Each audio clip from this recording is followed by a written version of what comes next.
Okay, today it's time for a pretty world-class, critically acclaimed, award-winning beer from our friends at the Great Lakes Brewing Company out in Cleveland, Ohio.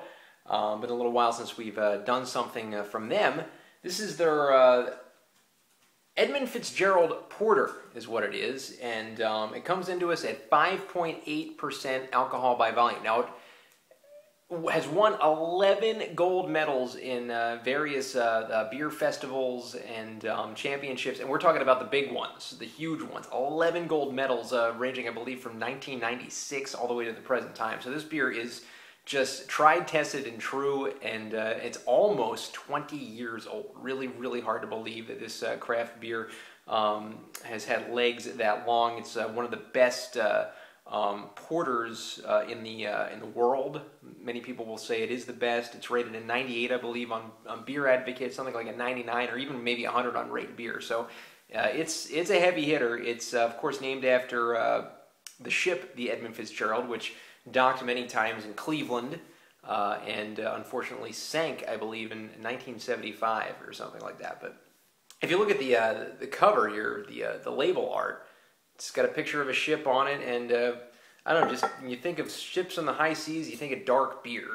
You think of those Baltic porters and, you know, American porters, English porters, so they're just synonymous with the open sea. So let's open her up. We'll pour her into a pint glass, which is an appropriate glass for this style.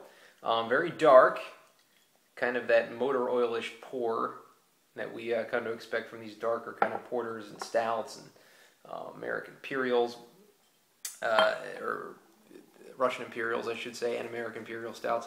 So we have about a half a finger of head that's quickly dissipating to a thin film. And let's get the aroma now of Great Lakes Edmund Fitzgerald Porter.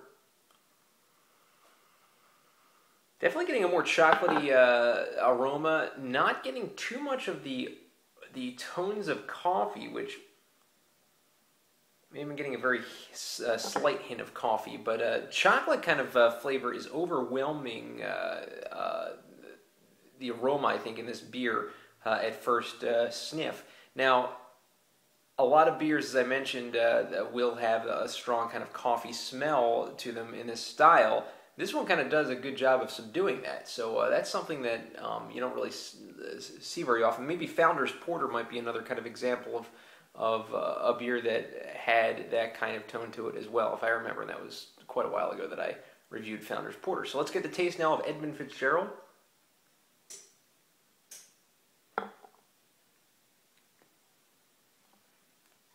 Wow. Now there is the coffee, and there's the chocolate intermixing in a perfect way. Silky smooth. What a smooth kind of beer. You think you're going to be tasting something extremely heavy and something that's going to kind of lay low in your stomach. But this has a bit of a crisp, kind of refreshing feeling to it, which is kind of interesting. Definitely lives up to the hype. I mean, this is a world-class American porter, perhaps the best. I don't know, I like Founders as well, but I'll tell you what, I'm going to have to give Edmund Fitzgerald Great Lakes Porter a 9.5 out of 10. What did it for me, basically, was the aroma, the way they were able to blend that chocolate and coffee so well together. There was no overpowering coffee, and in the taste, there's no overpowering coffee. I get a hint of vanilla in there, too. It's just a perfect blend. Probably the best of its style. I mean, I would probably give it a little bit of an edge over Founders, but I mean, for the availability and the price, you can get a six-pack of this for $10. So I would definitely get a six-pack of Edmund Fitzgerald. If you kind of just want to go to beer, not spend too much money, that's pretty much what to do. So 9.5 out of 10, that's what it gets for me. Thanks.